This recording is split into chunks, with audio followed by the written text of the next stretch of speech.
সমস্ত প্রশংসা সে আল্লাহ সুবহানাহু ওয়া তাআলার দরবারে, যে মহান রব আমাদেরকে অত্যন্ত মেহেরবানি করে আজকে ঐতিহাসিক সটনা ইসলামী সম্মেলন 2 দিন ব্যাপী 22-23 নভেম্বর আর শেষ দিন, আল্লাহ সুবহানাহু ওয়া তাআলা আমাদেরকে অত্যন্ত মেহেরবানি করে এই সম্মেলনে আসার বসার তৌফিক দান করেছেন। আমরা সেই রবের শুকরিয়া আদায় করছি, আলহামদুলিল্লাহ। দরুদ আর সালাম পেশ করছি আমাদের সেই প্রিয় রাসূলের প্রতি, যিনি মন গড়া ভাবে কিছু বলতেন না। আল্লাহ তাআলা তাকে যা জানাতেন তিনি তাই বলতেন। মুহাম্মদ সাল্লাল্লাহু আলাইহি ওয়াসাল্লামের যতগুলো গুণ আছে তার মধ্যে একটা গুণ হচ্ছে তিনি শরীয়তের নামে তাই বলতেন, আল্লাহ তাকে যেটা জানাতেন। যার আনুগত্য করা, যার ইত্তেবা করা, যাকে মেনে চলা আমাদের জন্য জরুরি, অবশ্যই পালনীয় কর্তব্য, সেই প্রিয় রাসূলের প্রতি দুরূদ এবং সালাম পেশ করছি সাল্লাল্লাহু আলাইহি ওয়াসাল্লাম। অতঃপর আজকের এই ইসলামী সম্মেলনে সম্মানিত সভাপতি সাহেব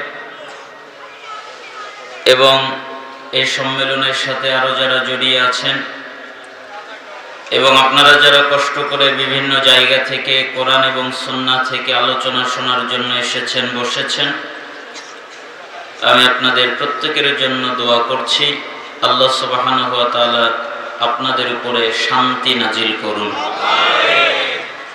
এবং আল্লাহ সুবহানাহু ওয়া তাআলা তার জান্নাতের জন্য আপনাদেরকে কবুল করে নিন। আপনারা জানেন, হাঁটা চলাচল করছেন, এটা কিন্তু মাজলিসের আদব নয়। রাসূল সাল্লাল্লাহু আলাইহি ওয়াসাল্লাম আল মুজামুল কাবীরের 639 এবং 641 দুটি নুসখায় 2টি নম্বরে উল্লেখ করেছেন,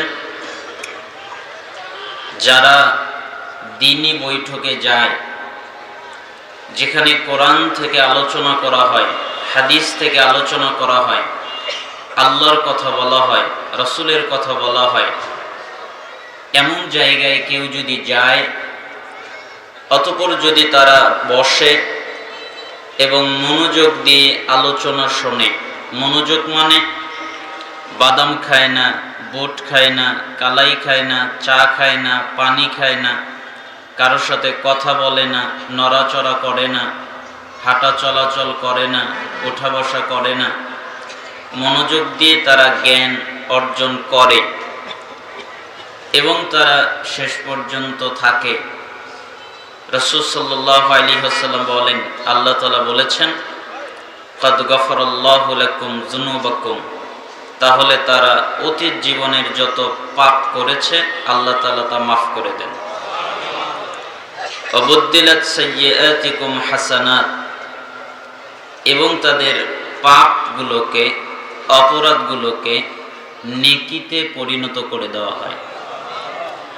তো আপনি যদি হাঁটা চলাচল করেন, এদিক সেদিক যান, তাহলে এই ফজিলত থেকে আপনি বঞ্চিত হয়ে যাবেন। ইসলামিক আলোচনায়, ইসলামী সম্মেলনে, ইসলামিক মজলিসে আসতে হয় জ্ঞান অর্জন করতে। কি অর্জন করতে? জ্ঞান। কাউকে দেখার জন্য নয়, কারো ভক্ত হওয়ার জন্য নয়। আপনি যদি নিয়ত করেন বাশার বিন হায়াতকে যাই দেখে আসি, তাহলে আপনার আমল নামায় গুনাহ ছাড়া কিছু নাই, নেকি তো অনেক দূরের কথা। কেন? আপনার নিয়তটা নষ্ট।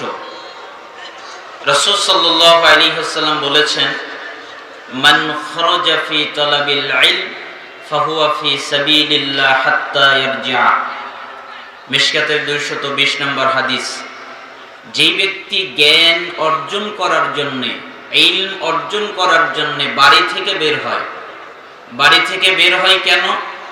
আমি জ্ঞান অর্জন করব, আমি ইলম অর্জন করব, আমি বিদ্যা অর্জন করব, কোরআন জানবো, হাদিস জানবো, এটাই নিয়ত, আর কোনো নিয়ত নেই, তাহলে যতক্ষণ পর্যন্ত সে বাড়িতে ফিরে না যায় ততক্ষণ তার আমলনামায় জিহাদ করার নেকি হয়।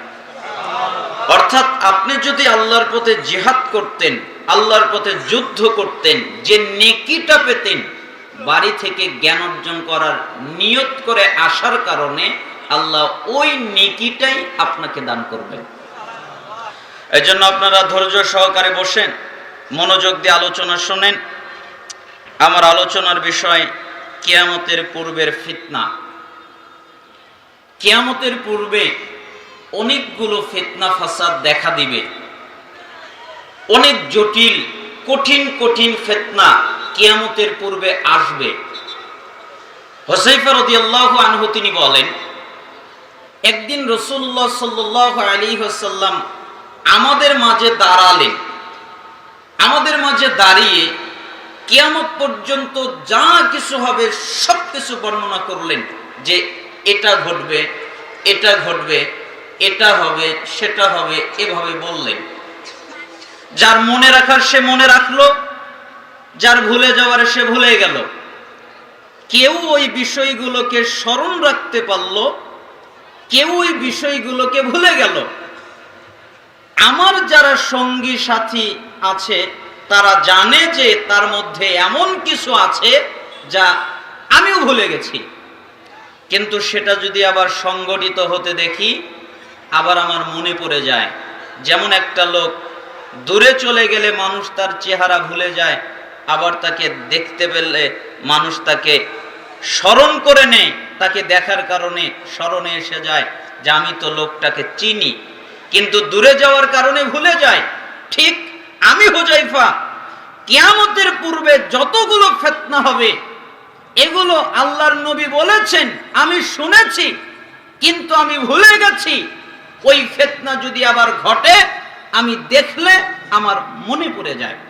এই হাদিস দ্বারা বোঝা যায় কিয়ামতের পূর্বে অনেক ফিতনা ফাসাদ দেখা দিবে। কিয়ামতের পূর্বে অনেকগুলো ফিতনার একটা জরুরি ফিতনা হচ্ছে, প্রত্যেকটা পরবর্তী যুগ আগের যুগের চেয়ে খারাপ হবে। আপনি যতই বলেন না কেন আজকের যুগ ভালো আছে, আগের যুগটা খারাপ ছিল, এরকম কখনো ঘটবে না।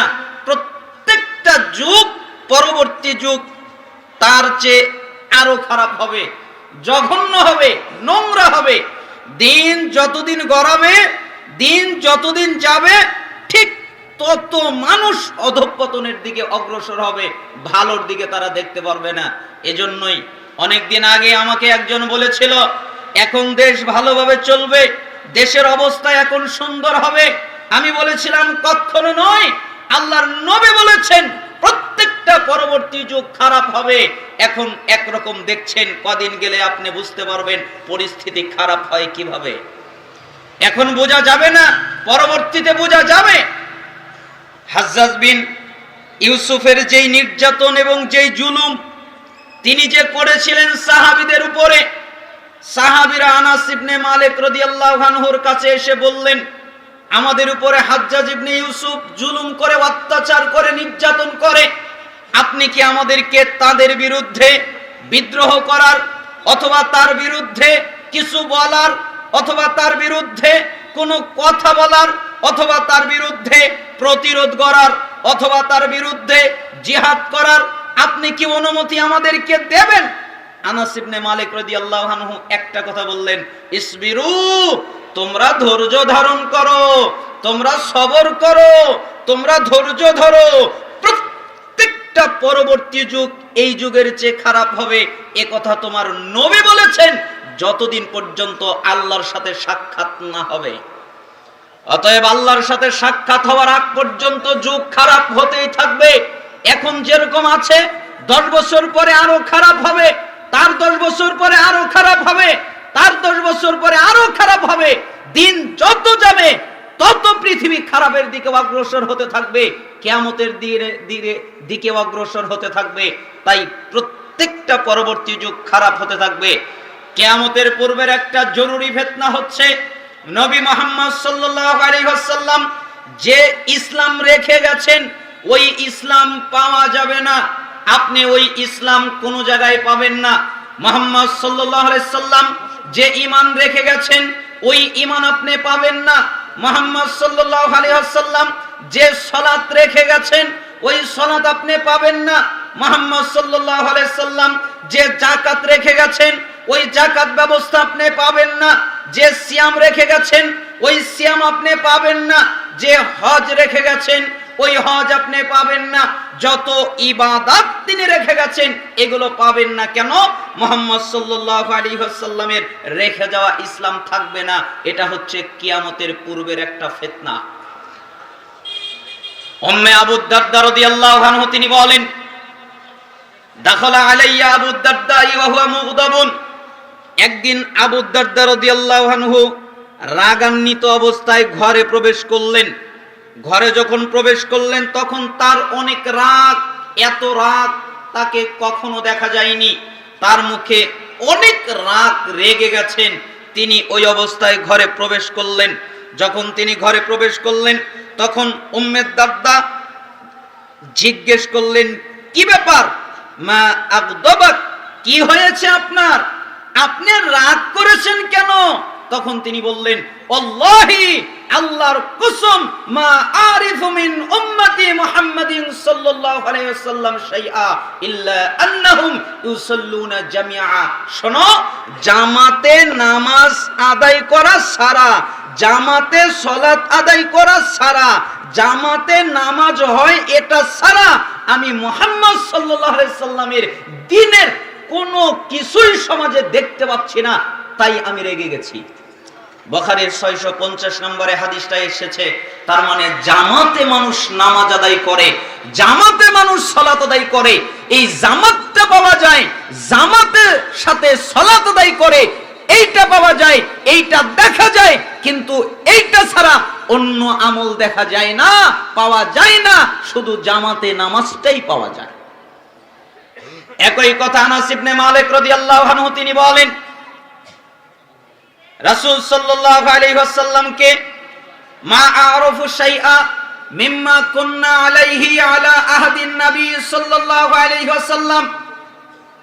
তিনি একদিন বললেন, মুহাম্মদ সাল্লাল্লাহু আলাইহি ওয়াসাল্লামের সময়ে চর্চিত দিনের আর কিছুই আমি সমাজে দেখতে পাচ্ছি না।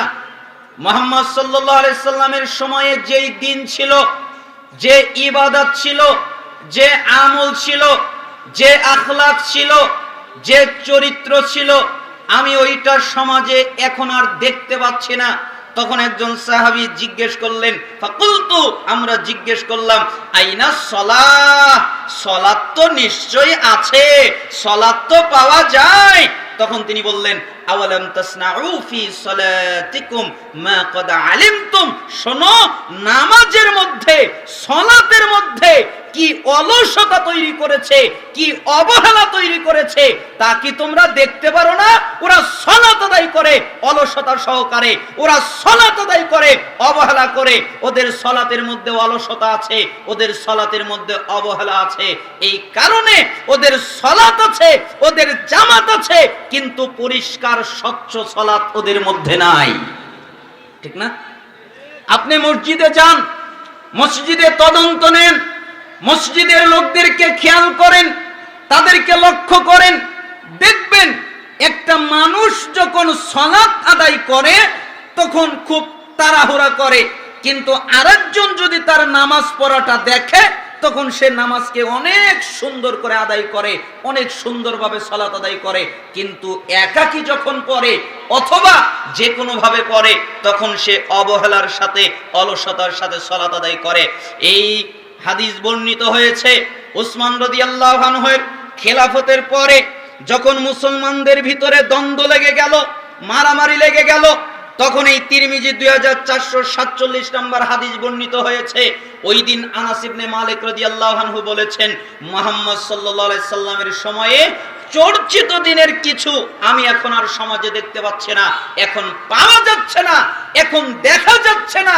শুধুমাত্র আরেকজন বলল সালাত তো আছে, তাই তিনি বললেন সালাতের মধ্যে তোমরা যে অলসতা তৈরি করেছো, সালাতের মধ্যে যে তোমরা অবহেলা তৈরি করেছো, এটা কি তোমাদের মনে নেই? তার মানে সালাতটাও পরিপূর্ণ নাই, ঠিক না? পরিপূর্ণ সালাত পাওয়া যায় না। এর আগে আপনারা অনেক ইঙ্গিত পেয়েছেন, এজন্য আমি আর ওদিকে যাচ্ছি না। কিয়ামতের পূর্বে আর একটা ফিতনা হবে। আগে যাবে শাসন ব্যবস্থা, পরে যাবে নামাজ।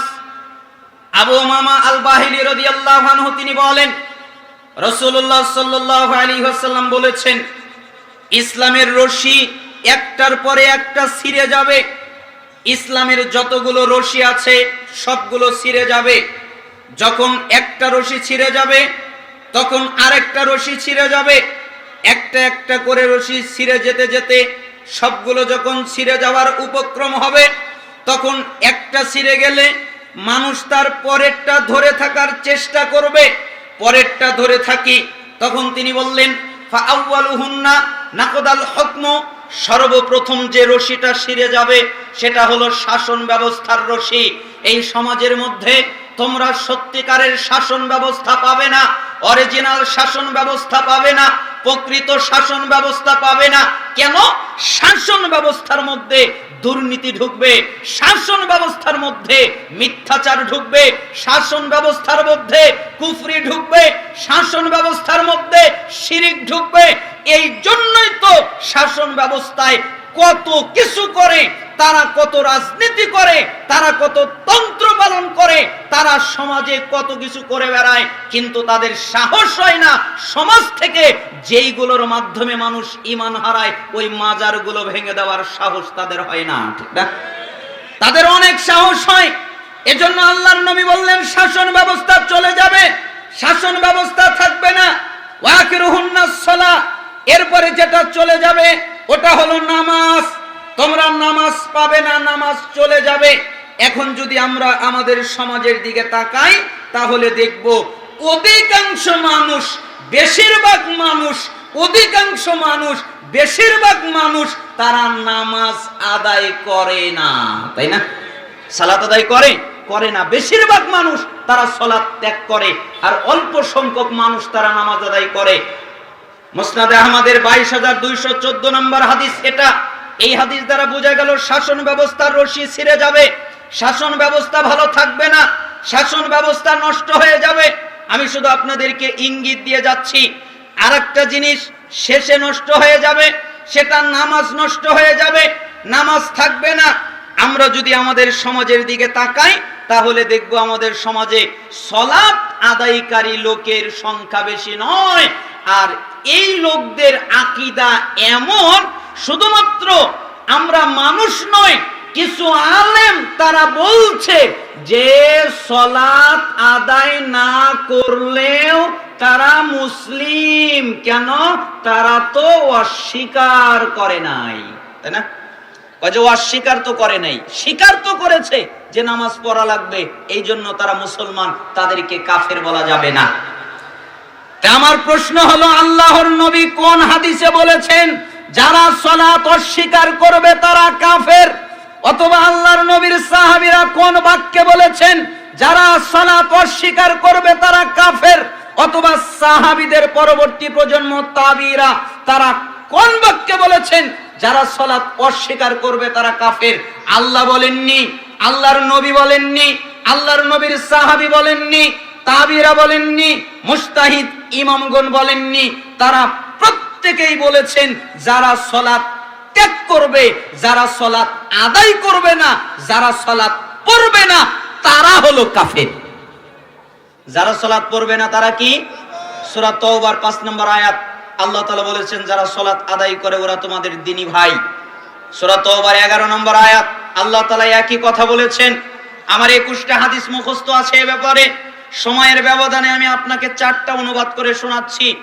মুসলিমের 82 নম্বর হাদিস, রাসূল সাল্লাল্লাহু আলাইহি ওয়াসাল্লাম বলেন, ইন্না বাইনার রাজুল ওয়া বাইনাশ শিরক ওয়াল কুফর তারকুস সালাহ, নিশ্চয় একজন ব্যক্তি, একজন কাফের, একজন মুশরিক, এদের মধ্যে পার্থক্য হলো সালাত যে ব্যক্তি সালাত আদায় করে সে হলো ঈমানদার, যে ব্যক্তি সালাত আদায় করে না সে হলো কাফের।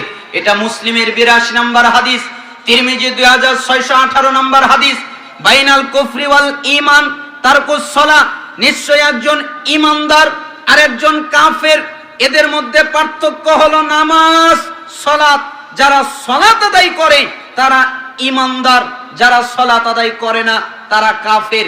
তিরমিজি 2621 নম্বর হাদিস, আলাহাদুল্লাযী বাইনানা বাইনাহুমুস সালাহ ফামান তারাকাহা ফাকাদ কাফার। আমাদের মধ্যে তাদের মধ্যে পার্থক্য হলো নামাজ সালাত।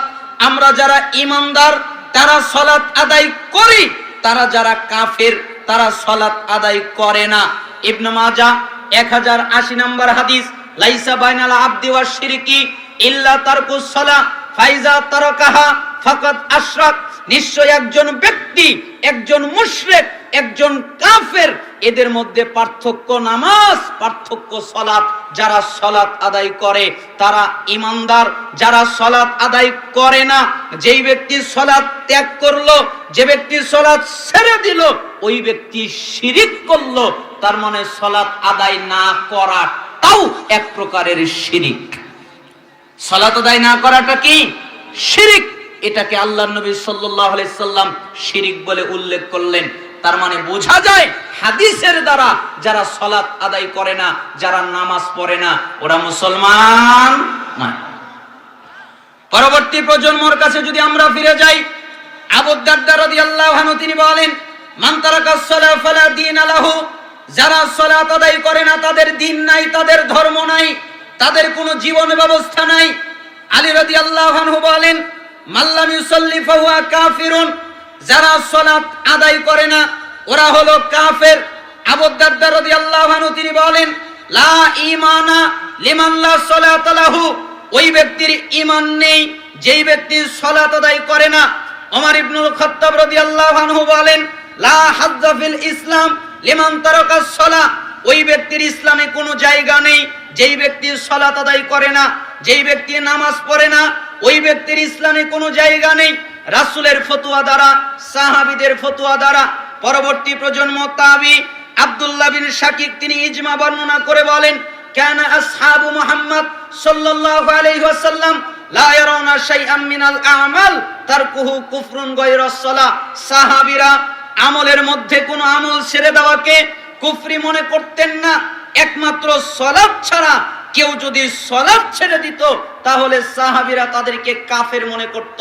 তো রাসূলের ফতোয়া, সাহাবীর ফতোয়া, তাবির ফতোয়া প্রমাণিত হয়ে গেল, যারা সালাত আদায় করে না, যারা সালাত ত্যাগ করে, যারা সালাত পড়ে না, তারা মুসলমান নয়, তারা কাফের, তারা মুশরিক। এই জন্য আল্লাহর নবী সাল্লাল্লাহু আলাইহি সাল্লাম এই বাক্যগুলো বলেছেন। আর আগের বাক্য দ্বারা বুঝে গেল সর্বশেষ সালাত চলে যাবে। এই জন্য আমাদের সমাজে অনেক মানুষ এখনো সালাত আদায় করে না, অথচ যারা সালাত আদায় করে না তাদেরকে কাফের ফতোয়া দেওয়া হয়েছে। এই জন্য সালাফরা বলেছেন, যারা নামাজ পড়ে না, এক, সে যদি মেয়েকে বিয়ে দেয় তাহলে বিয়ে হবে না। কেন? বেনামাজি বাপ মেয়েকে বিয়ে দিতে পারে না। বেনামাজি বাপ যদি মেয়েকে বিয়ে দেয় ওই বিয়ে হবে না। 10 বছর ধরে বিয়ে দিয়েছে, ওই বিয়ে হয়নি। 5 বছর আগে বিয়ে দিয়েছে, ওই বিয়ে হয়নি। 2 বছর আগে বিয়ে দিয়েছে, ওই বিয়ে হয়নি। মেয়েকে নিয়ে আসতে হবে। কেন? বেনামাজি বিয়ে দিলে বিয়ে হয় না।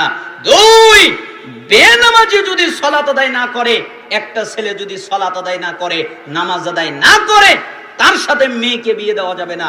কেন? তার সাথে যদি মেয়েকে বিয়ে দেওয়া হয় মেয়ের বিয়ে হবে না। এখন আর নামাজি দেখার দরকার নেই। কে নামাজ পড়ে, কে সালাত আদায় করে, কে করলো না, এটা দেখার বিষয় নয়।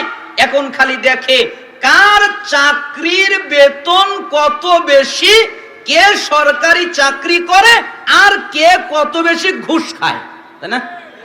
যার টাকা বেশি, যার অর্থ বেশি, যার সম্পদ বেশি, তার সাথে মেয়েকে বিয়ে দেওয়ার জন্য তারা লাগিয়ে দেয়। কিন্তু নামাজি লোক তারা খোঁজার চেষ্টা করে না। এই জন্য আমাকে মাঝে মধ্যে মানুষেরা বলে যে ভালো ছেলে কোথায় পাবো। আমি বলি, ভালো ছেলে কোনো ইউনিভার্সিটিতে পাওয়া যায় না, ভালো ছেলে কোনো বিশ্ববিদ্যালয় পাওয়া যায় না, ভালো ছেলে পেতে চাইলে সকালবেলা মসজিদে ফজরের জামাতে সালাত আদায় করতে যেতে হবে। এরপরে ওই সালাতের মধ্যে যেই ছেলেরা জামাতের সাথে সালাত আদায় করে ওরাই হলো যুগের ভালো সন্তান।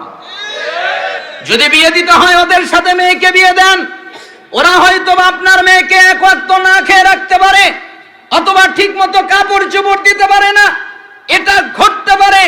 কিন্তু ওই ছেলে আপনার মেয়ের উপরে জীবনে কোনোদিন জুলুম করবে না, অত্যাচার করবে না, নির্যাতন করবে না। কেন? আল্লাহকে ভয় করে, তার হৃদয়ের ভিতরে আল্লাহর ভয় আছে, তার কলিজার মধ্যে আল্লাহর ভয় আছে। তাই আমি আপনাকে বললাম, বেনামাজি ছেলের সাথে মেয়েকে বিয়ে দেওয়া যাবে না, বিয়ে হবে না। আবার বেনামাজি মেয়েকেও বিয়ে করানো যাবে না, তাহলে বিয়ে হবে না। এজন্য সালাফরা বলেছেন, স্বামী সালাত আদায় করে, স্ত্রী সালাত আদায় করে না, স্ত্রী সালাত আদায় করে, স্বামী সালাত আদায় করে না। একজন সালাত আদায় করে, আরেকজন সালাত আদায় করে না। এদের মধ্যে বিবাহ বিচ্ছিন্ন করে দিতে হবে, তাদেরকে পৃথক করে দিতে হবে। কেন? আল্লাহ তাআলা সূরা মুমতাহিনার 10 নম্বর আয়াত দ্বারা প্রমাণিত করেছেন, এদেরকে পৃথক করে দাও। আর সালাফরা বলেছেন, স্বামী সালাত আদায় করে, স্ত্রী সালাত আদায় করে না, স্ত্রী সালাত আদায় করে, স্বামী সালাত আদায় করে না। এদের মধ্যে যে তালাক হয় ওই তালাকের নাম অটো তালাক। কি তালাক? অটো তালাক। কেন? এমনিই পড়ে, 1 তালাক, 2 তালাক, 3 তালাক, এটা বলা লাগে না, খালি নামাজ পড়ে নাই তাই তাদের তালাক হয়ে যায়। অতএব আমি আপনাকে বুঝাচ্ছিলাম, যারা সালাত আদায় করে না তারা কত খারাপ। যে ব্যক্তি সালাত আদায় করে না, সে যদি কোনো পশু জবে করে, মুরগি জবে করে, খাসি জবে করে, গরু জবে করে, অথবা হালাল কোনো প্রাণী জবে করে, তার জবেকৃত গোশত খাওয়া যাবে না।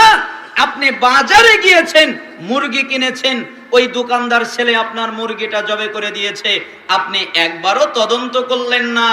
আপনি বললেন ছেলে তো বিসমিল্লাহ বলেছে, আপনি তদন্ত করলেন না। ও বিসমিল্লাহ একবার কেন, 1 কোটি বার যদি বিসমিল্লাহ বলে আর যদি সালাত আদায় না করে, তার জবকৃত গোশত ওই রকম হারাম যেরকম সুদ হারাম, যেরকম মদ হারাম, যেরকম শুকুর হারাম। ঠিক বেনামাজি যদি জবে করে, ওর জবকৃত গোশত খাওয়া ওই রকমই হারাম। আপনি ওটা খেতে পারেন না, তাহলে বেনামাজি কত খারাপ। যারা সালাত আদায় করে না, তারা যদি মারা যায় তাদের জন্য কাফনের কাপড় কেনা জায়েজ নেই, তাদেরকে কাফনের কাপড় পরানো জায়েজ নেই, তাদেরকে গোসল দেওয়া জায়েজ নেই। গোসল একবার কেন, 1 কোটি বার যদি গোসল দেওয়া হয় ও কোনোদিন পবিত্র হবে না। ওকে যদি সাবানের মধ্যে চুবিয়ে রাখা হয় তাও পবিত্র হবে না। বেনামাজি যদি মারা যায়, মুসলমানের কবরস্থানে ওকে দাফন করা যায় না। ওকে কবরে রাখার সময় বিসমিল্লাহি ওয়া আলা মিল্লাতি রাসূলিল্লাহ এই বাক্য পাঠ করা যায় না। কোন কোন সালাফরা মজা করে বলেছেন, যদি পড়তেই হয় তাহলে বলবে বিসমিল্লাহি ওয়া আলা মিল্লাতি ইবলিস, আমি তোকে ইবলিসের মিল্লাতে রাখলাম। কেন? সারা জীবন তুই ইবলিসকে মানতি, তাই ইবলিসের মিল্লাতে রক্তকে রাখলাম, তুই রাসূলের মিল্লাতে থাকার উপযুক্ত নয়। যারা সালাত আদায় করে না তাদের জানাজা নেই, তাদের কেউ জানাজা করতে পারবে না, তাদের জন্য রহমতের দোয়া করতে পারবে না, তাদের জন্য মাগফিরাতের দোয়া করতে পারবে না। আল্লাহর নবী তার মায়ের জন্য দোয়া করতে চায়, আল্লাহ অনুমতি দেয়নি। আল্লাহর নবী তার বাপের জন্য দোয়া করতে পারে না, আল্লাহর নবী তার চাচার জন্য দোয়া করতে পারে না, আল্লাহর নবী তার মায়ের জন্য দোয়া করতে পারে না। আপনার বাপ যদি বেনামাজি হয়, আপনার মা যদি বেনামাজি হয়, আপনার ভাই যদি বেনামাজি হয়, আপনার সন্তান যদি বেনামাজি হয়, আপনার স্ত্রী যদি বেনামাজি হয়, যেই বেনামাজি হোক না কেন তার জানাজা আপনি পড়তে পারবেন না। যদি আপনি তার জানাজা পড়েন তাহলে আপনার আমলনামায় টাটকা গুনাহ হবে। আপনি কেন জানাজা পড়লেন? এজন্য আল্লাহর নবী বললেন সালাত চলে যাবে, এটা সর্বশেষ চলে যাবে। এজন্য আমি আপনাদেরকে ইঙ্গিত দিয়ে বোঝালাম, আপনারা সালাত অন্তত ছাড়বেন না। রাজি আছেন? সালাত আদায় করবেন, রাজি আছেন? কে কে? লিল্লাহি তাকবীর। আল্লাহকে বলেন, আল্লাহ আমরা আর নামাজ ছেড়ে দিব না। আল্লাহ তাআলা আপনাদের কবুল করুন। হাত নামান। সালাত আদায় করতেই হবে। দাঁড়িয়ে সালাত আদায় করতে হয়, দাঁড়িয়ে পারেন না বসে পড়বেন, বসে সালাত আদায় করতে পারেন না শুয়ে পড়বেন, শুয়ে সালাত আদায় করতে পারেন না আঙ্গুলের ইশারায় পড়বেন, ইশারায় সালাত আদায় করতে পারেন না মনে মনে সালাত আদায় করবেন। সালাত আদায় করতেই হবে। সালাত আদায় করার জন্য পবিত্রতা লাগে, পবিত্রতার পানি নেই, ওযুর পানি নেই, তায়াম্মুম করে সালাত আদায় করবেন। তায়াম্মুমের মাটি নেই, বিনা ওযুতে বিনা তায়াম্মুমে সালাত আদায় করবেন। সালাত আদায় করতে ভালো পোশাক লাগে, ভালো পোশাক নেই, সেরা পোশাক পরে সালাত আদায় করবেন। সেরা পোশাক নেই, নোংরা পোশাক পরে সালাত আদায় করবেন। নোংরা পোশাক নেই, উলঙ্গ হয়ে সালাত আদায় করবেন। সালাত আদায় করতেই হবে। এই জন্য আল্লাহ নবী সাল্লাল্লাহু আলাইহি সাল্লাম বললেন, সর্বপ্রথম শাসন ব্যবস্থা যাবে, এরপরে নামাজ যাবে। কিয়ামতের পূর্বে ভয়ঙ্কর ফিতনার আরেকটা ফিতনা হলো মুমিনদের সংখ্যা কমে যাবে। আবু হুরায়রা রাদিয়াল্লাহু আনহু তিনি বলেন, রাসূলুল্লাহ সাল্লাল্লাহু আলাইহি ওয়াসাল্লাম বলেছেন, বাদাল ইসলামু গরীবান ওয়া সায়াউদু কামা বাদা গরীবান ফাতুবা লিল গুরাবা। শোনো, ইসলাম শুরু হয়েছে অল্প কিছু লোকের মাধ্যমে, অল্প কিছু লোকের মাধ্যমে ইসলাম শুরু হয়েছে। আবার এই অল্প কিছু লোকের মধ্যে ইসলামটা ফিরে যাবে। ইসলামটা অল্প কিছু লোকের মাধ্যম দিয়ে শুরু হয়েছে, আবার অল্প কিছু লোকের মধ্যে ফিরে যাবে। তার মানে বেশিরভাগ মানুষ ইসলাম ফলো করেনি, অল্প কিছু মানুষ ইসলাম গ্রহণ করেছে, এরপরে ছড়িয়ে গেছে, তারপরে আবার সংকুচিত হয়ে যাবে, আবার অল্প কিছু মানুষের মধ্যে ইসলাম এসে যাবে। এই অল্প কিছু সংখ্যক লোকেদের জন্যই হচ্ছে জান্নাতের সুসংবাদ। মিশকাতের 159 নম্বর হাদিস। তার মানে আমি আপনাকে বোঝাতে চাইলাম, মুমিনের সংখ্যা কমে যাবে, কাফেরের সংখ্যা বেড়ে যাবে, মুনাফিকের সংখ্যা বেড়ে যাবে, ফাসিকের সংখ্যা বেড়ে যাবে, মুমিনের সংখ্যা কমে যাবে। এটা হলো কিয়ামতের পূর্বের আরেকটি ফিতনা। কিয়ামতের পূর্বের আরেকটি ফিতনা আছে, সেই ফিতনা হলো মানুষ দলাদলি করবে। নাকি দলাদলি করে না? করে না? আমি মাঝে মধ্যে বলি যে ঐক্যের আয়াত দিয়ে অনৈক্য হয় কেমনে? কেন ঐক্যের আয়াত? ওই যে সবাই বলে ওয়াতাসিমু বিহাবলিল্লাহি জামিআও ওয়ালা তাফাররাকু, তোমরা আল্লাহর রশিকে শক্ত করে আঁকড়ে ধরো, পরস্পরে বিচ্ছিন্ন হয়ো না। এটা ঐক্যের আয়াত না? প্রত্যেকটা দল এই আয়াত বলে, প্রত্যেকটা আমির এই আয়াত বলে, প্রত্যেকটা সংগঠন এই আয়াত বলে, প্রত্যেকটা পীর এই আয়াত বলে, প্রত্যেকটা দল এই আয়াত বলে। তা আমি মাঝে মধ্যে বলি, সবচেয়ে নির্যাতিত হলো এই সূরা আলে ইমরানের 103 নম্বর আয়াত, সবচেয়ে নির্যাতিত। মানে এত নির্যাতন আর কোন আয়াতের উপরে হয় নাই, এই আয়াতের উপরে হয়েছে। কেন? সবাই এই আয়াত দিয়ে ঐক্যবদ্ধ করে। আচ্ছা আপনারা বলেন তো, এই আয়াত দিয়ে কি ঐক্যবদ্ধ হচ্ছে নাকি আরো বিভক্ত হচ্ছে? আরো বিভক্ত হচ্ছে। যে আয়াত দ্বারা ব্যাখ্যা করে সেই বলে যে আপনারা সবাই ঐক্যবদ্ধ হন। কিভাবে? আমার তরিকায় আসেন, আমার দলে আসেন, আমারটা মেনে নেন, আমারটা গ্রহণ করেন, আমার তরিকা ফলো করেন, আমার আমিরকে মানেন, আমার নেতাকে মানেন, আমার শাসককে মানেন। এই কথা বলে প্রত্যেকে এই আয়াতের উপরে নির্যাতন করে। আমি ভাবছিলাম আল্লাহর নবী সাল্লাল্লাহু আলাইহি সাল্লামের উপরে তো এই আয়াত নাজিল হয়েছে। আমি ভাবলাম যে আয়াত তো রাসূলের উপরে নাজিল হয়েছে, তাহলে তো তিনি অবশ্যই এর ব্যাখ্যা করেছেন। না আপনারা কি মনে করেন ব্যাখ্যা করেন নাই?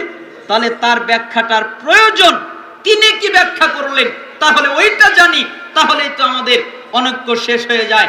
আমি সৈয়দ তারগিব ওয়াত তারহিবের 39 নম্বরে একটা হাদিস পেয়ে গেলাম। রাসূল সাল্লাল্লাহু আলাইহি সাল্লাম বলেন, আলাইসা তাশহাদুনা আন লা ইলাহা ইল্লাল্লাহ ওয়াহদাহু লা শারীকা লা ওয়া আন্নী রাসূলুল্লাহ ওয়া আন্নাল কুরআনা জাআ মিন ইনদিল্লাহ। হে সাহাবীরা, তোমরা কি সাক্ষ্য দাও না এই কোরআন আল্লাহ ছাড়া সত্যিকার কোনো ইলাহ নেই, আল্লাহ একমাত্র ইলাহ, সত্যিকারের ইলাহ, তিনি এক অদ্বিতীয়, তিনি ছাড়া সত্যিকারের কোনো ইলাহ নাই। তোমরা কি এই সাক্ষ্য দাও না? আমরা বললাম জি, আমরা এই সাক্ষ্য দেই। আচ্ছা তোমরা কি বলো না আমি আল্লাহর রসুল? সাহাবীরা বললেন জি আমরা বলি, আপনি আল্লাহর রসুল। আচ্ছা তোমরা কি বলো না এই কোরআনটা আল্লাহর কাছ থেকে এসেছে? এ কথা কি তোমরা বলো না? হ্যাঁ আমরা বলি এই কোরআন আল্লাহর কাছ থেকে এসেছে। তখন আল্লাহর নবী বললেন, ফাআবশিরু, তোমরা সুসংবাদ গ্রহণ করো। ফাইন্না হাযাল কুরআন তারফু বিয়াদিল্লাহ ওয়া তারফু বিআইদিকুম ফাতামাসসাকু বিহি ফাইন্নাকুম লান তুহলাকু ওয়া লান তাদিল্লু বাদাহু আবাদা। শোনো, এই কোরআনের এক অংশ আল্লাহর হাতে, আরেক অংশ তোমাদের হাতে। এই কোরআনের রশির একটা অংশ আল্লাহর হাতে, আরেকটা অংশ তোমাদের হাতে।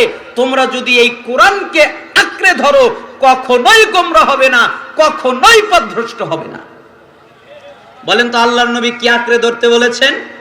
কোরআন। তাহলে ওয়াতাসিমু বিহাবলিল্লাহি জামিআ ওয়া লা তাফাররাকু, তোমরা আল্লাহর রশিকে শক্ত করে আঁকড়ে ধরো। এর অর্থ হলো তোমরা কোরআনকে শক্ত করে আঁকড়ে ধরো। কিন্তু আমরা কি বানিয়েছি? আমিরকে শক্ত করে আঁকড়ে ধরো, অলিকে শক্ত করে আঁকড়ে ধরো, ওই ব্যক্তিকে শক্ত করে আঁকড়ে ধরো, তমুক ব্যক্তিকে শক্ত করে আঁকড়ে ধরো। আমরা এটা বানিয়েছি। অথচ উচিত ছিল আল্লাহর কোরআনকে শক্ত করে আঁকড়ে ধরা। কেন? আপনি যদি আল্লাহর কোরআনকে শক্ত করে আঁকড়ে ধরেন, তাহলে কখনো গোমরাহ হবেন না, কখনো পথভ্রষ্ট হবেন না। ইরবাদ বিন সারিয়া রাদিয়াল্লাহু আনহু তিনি একটা হাদিস উল্লেখ করেছেন। তিনি বলেন, ওয়াদানা রাসূলুল্লাহ সাল্লাল্লাহু আলাইহি ওয়াসাল্লাম মাওয়াইদাতান ওয়াজিলাত মিনহাল কুলুব ওয়া যারাফাত মিনহাল উয়ুন ফাকুলনা ইয়া রাসূলুল্লাহ কান্নাহা মাওয়াইদাতু মুআদ্দিন ফাআউসিনা। আল্লাহর নবীর সাহাবী ইরবাদ বিন সারিয়া বলেন, একদিন আল্লাহর নবী ফজরের পরে আমাদের মধ্যে বের হয়ে আসলেন। এরপরে তিনি আমাদের সামনে আলোচনা করলেন, আমাদের সামনে কথা বললেন। এমন আলোচনা করলেন, এমন কথা বললেন, তাতে আমরা ভয় পেয়ে গেলাম, আর আমাদের চক্ষু দিয়ে টস টস করে পানি পড়তে লাগলো। আমরা কেঁদে দিলাম, আমরা ভয় পেয়ে গেলাম। কেন? আল্লাহর নবীর আলোচনা শুনে মনে হলো তিনি আর বেশি দিন বাঁচবেন না, তিনি আর বেশি দিন আমাদের মধ্যে থাকবেন না। তাই আমরা ভয় পেয়ে গেলাম, আমাদের চক্ষু দিয়ে পানি পড়তে লাগলো। তাই আমরা বললাম, আল্লাহর নবী, জি আপনি তো চলে যাবেন, তাহলে আপনি আমাদেরকে কিছু নসিহত করেন, আমাদেরকে কিছু ওসিয়ত করেন, আমাদেরকে কিছু আমল করার কথা বলেন, আমাদেরকে কিছু পালন করার কথা বলেন। তখন মুহাম্মদ সাল্লাল্লাহু আলাইহি সাল্লাম বললেন, শোনো, উসিকুম বিতাকওয়াল্লাহ, আমি তোমাদেরকে আল্লাহকে ভয় করার উপদেশ দিচ্ছি। কাকে ভয় করার উপদেশ? আল্লাহকে। কেন এ কথা বললেন? তিনি তো চাইলে অন্য কথা বলতে পারতেন, আরো কথা বলতে পারতেন, আরো কিছু জানাতে পারতেন, কিন্তু তিনি না বলে এ কথা কেন বললেন? কারণ মুহাম্মদ সাল্লাল্লাহু আলাইহি সাল্লাম জানতেন, একটা মানুষের হৃদয়ের মধ্যে যদি আল্লাহর ভয় থাকে, একটা মানুষের কলিজার মধ্যে যদি আল্লাহর ভয় থাকে, ও সুদ খেতে পারে না, ও ঘুষ খেতে পারে না, ও জিনা করতে পারে না, ও ব্যভিচার করতে পারে না, ও মিথ্যা বলতে পারে না, ও গীবত করতে পারে না, ও বেপরদায় চলতে পারে না, ও কোনো হারামের সাথে জড়িত থাকতে পারে না।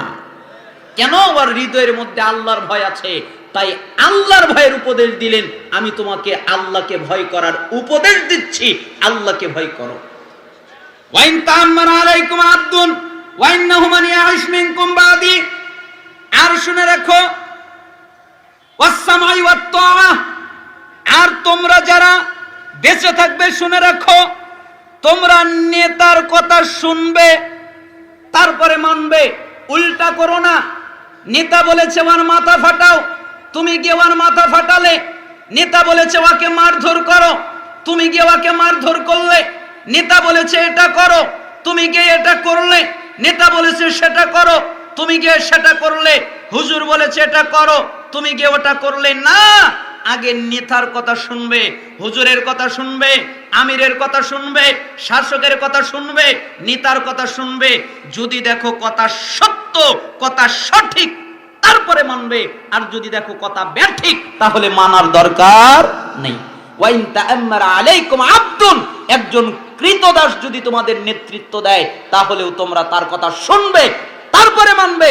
ওয়াইন তাআম্মারা আলাইকুম আবদুন ওয়া ইন্নাহু মান ইয়াইশ মিনকুম বাদি ফাসায়ারা ইখতিলাফান কাসীরা ফাআলাইকুম বিসুন্নতি ওয়া সুন্নাতিল খুলাফাইর রাশিদিন আল মাহদিয়িন আদু আলাইহা বিন নওয়াজিজ। শোনো, তোমরা যারা আমার পরে বেঁচে থাকবে, আমি আর বেশি দিন বেঁচে থাকবো না, আমি তোমাদের মধ্যে থেকে চলে যাব। আমার পরে সাহাবীরা, তোমরা যারা বেঁচে থাকবে, তারা দেখতে পারবে অনেক মতভেদ, অনেক মতানৈক্য, একজনের সাথে আরেকজনের মিল নেই। একজন এক কথা বলে, আরেকজন আরেক কথা বলে, একজন এদিকে বলে, আরেকজন ওদিকে বলে, একজন বলে এটা ঠিক, আরেকজন বলে ওটা ঠিক, চারজন চারদিক থেকে ডাকে, একজনের সাথে আরেকজনের মিল নেই। তখন ওই অবস্থায় তোমরা যখন পড়ে যাবে, তখন তোমাদের উপরে কর্তব্য হলো কোন হুজুরের দিকে ফলো করা নয়, কোন শাইখের দিকে ফলো করা নয়, কোন পীরের দিকে ফলো করা নয়, কোন তরিকার দিকে ফলো করা নয়, কোন আমিরের দিকে ফলো করা নয়। তখন তোমাদের উপরে অবশ্যই কর্তব্য হলো আমার সুন্নাত আর আমার সাহাবীদের খুলাফায়ে রাশেদিনের সুন্নাত তোমরা শক্ত করে মারির দাঁত দিয়ে কামড়ে আঁকড়ে ধরে থাকবে। বলেন তো ইখতিলাফের সময় কি আঁকড়ে ধরতে হয়? সুন্নাত আঁকড়ে ধরতে হয়। আর আমরা ইখতিলাফের সময় কাকে আঁকড়ে ধরি? হুজুরকে। যে যে হুজুরকে ভালোবাসে সে ওই হুজুরকে আঁকড়ে ধরে।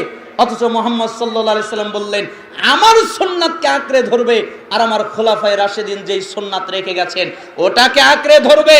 খোলাফায়ে রাশিদিনের সুন্নাতের অর্থ আলাদা কিছু নয়। মুহাম্মদ সাল্লাল্লাহু আলাইহি সাল্লাম যেটা বলেছেন, সাহাবীরা যেটা বলেছেন তা একই।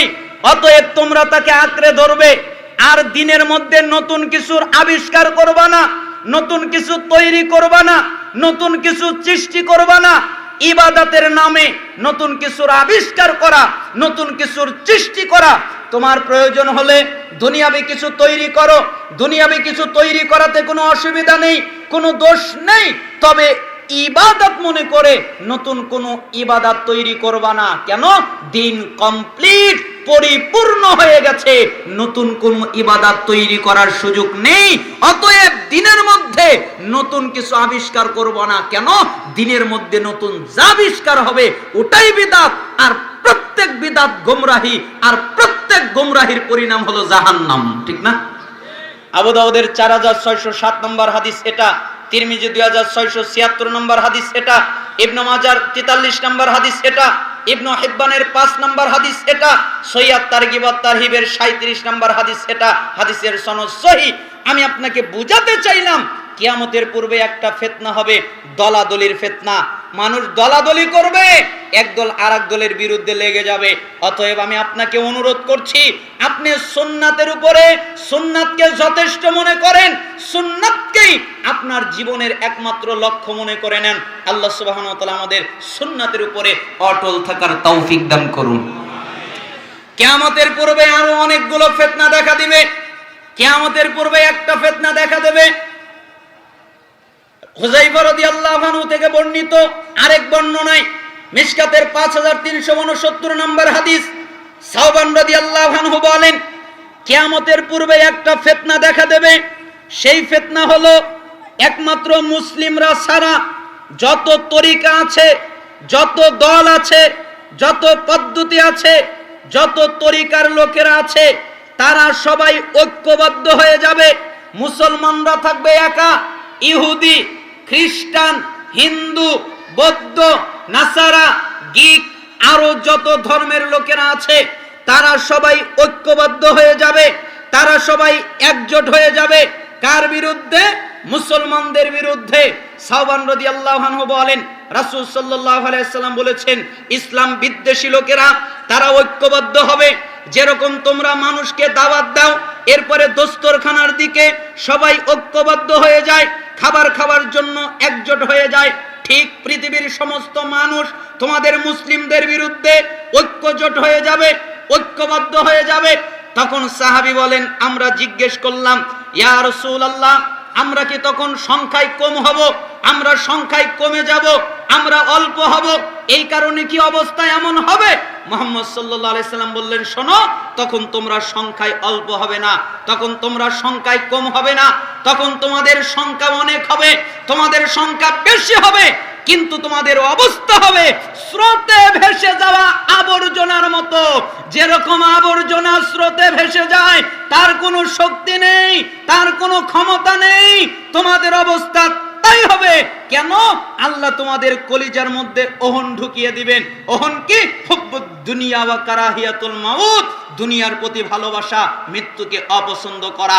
যখন তোমরা দুনিয়াকে ভালোবাসবে, দুনিয়া নিয়ে ব্যস্ত হবে, দুনিয়া নিয়ে মজে যাবে, দুনিয়া নিয়ে ব্যস্ত হয়ে যাবে, মৃত্যুকে অপছন্দ করবে, ঠিক তখনই অন্য অন্য শত্রুরা তোমাদের বিরুদ্ধে ঐক্যবদ্ধ হবে। আজকে তামাম পৃথিবীর সমস্ত জাতির লোকেরা মুসলমানদের বিরুদ্ধে ঐক্যবদ্ধ হওয়ার চেষ্টা করছে, পায়তারা করছে। আর মুসলমানেরা, আমরা আহলুল হাদিসরাই আজ পর্যন্ত ঐক্যবদ্ধ হতে পারলাম না। আমাদের মধ্যে ঐক্যবদ্ধতা নেই, আমরা ঐক্যবদ্ধ হতে পারি না, আমরা মুসলিমরা ঐক্যবদ্ধ হতে পারি না। অথচ আকীদার মাধ্যমে ঐক্যবদ্ধ হয়, মানহাজের মাধ্যমে ঐক্যবদ্ধ হয়। আমরা আকীদাও ঠিক করি না, আমরা মানহাজও ঠিক করি না, আমরা শুধু বিভক্ত হয়ে যাচ্ছি। রাসূল সাল্লাল্লাহু আলাইহি সাল্লাম এই কথাই বললেন যে কিয়ামতের পূর্বে অন্য সমস্ত জাতির লোকেরা মুসলমানদের বিরুদ্ধে ঐক্যবদ্ধ হবে, কিন্তু মুসলমানরা হতে পারবে না। তারা হতে পারবে না, তাদের হওয়ার সেই সৌভাগ্য নেই। তারা দুনিয়া নিয়ে ব্যস্ত হয়ে থাকবে, তারা মৃত্যুকে ভয় করবে। এটাও কিয়ামতের পূর্বের একটা ফিতনা।